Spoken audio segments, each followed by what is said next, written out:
मला अजून ह्याच्याबद्दलचं मत आनंद सर तुमचंही हवं आहे, की खरं तर आता प्रश्न गंभीर आहे. लोकांच्या भावना काय आहेत आपण बघितलं. एक प्रकारचा भावनांचा उद्रेक होतोय. अशा परिस्थितीत हा जो काही फरमान काढून मार्ग काढण्याचा प्रयत्न सुचवलेला आहे, तो मार्ग खरंच होऊ शकतो का? की हा रोगापेक्षा इलाज भयंकर असं होऊ शकतं. शेळ्या आणि बकरे जंगलात सोडून किंवा शेतांमध्ये सोडून? नाही, विलासजी याच्याकडे मी आणखी एका वेगळ्या अँगलने पाहतो. हां, मग आपण एक लक्षात घेतलं पाहिजे, की बिबट्या हा जो प्राणी आहे, तो शेड्यूल 1 मधला प्राणी आहे. हां. अनुसूची 1 मधला, वाघासारखा. हं, त्यामुळे जी लोकांची साधारण अपेक्षा आहे, की त्याच्यावर थेट ॲक्शन घ्यावी, त्याला ठार मारावं, त्याला पकडावं किंवा त्याची अगदी नसबंदी करावी.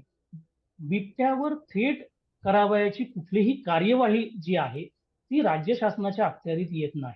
हं, त्याच्यासाठी केंद्र सरकार आहे, एन-टी-सी-ए आहे, अगदी न्यायालयांचे सुद्धा त्याच्यावरच्या मार्गदर्शक तत्व आहेत हं. आणि वाईल्ड लाईफ प्रोटेक्शन ॲक्ट 1972 हा सुद्धा त्याच्यामध्ये इन्व्हॉल्व आहे.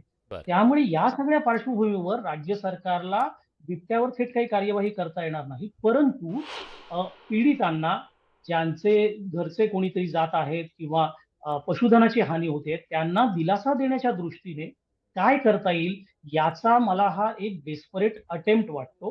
हं. आणि दुसरा मुद्दा जो मंत्री महोदयांनी सुरुवातीला सांगितला होता, की जंगलामध्ये राहणाऱ्या बिबट्यांना भक्ष्याची कमी आहे.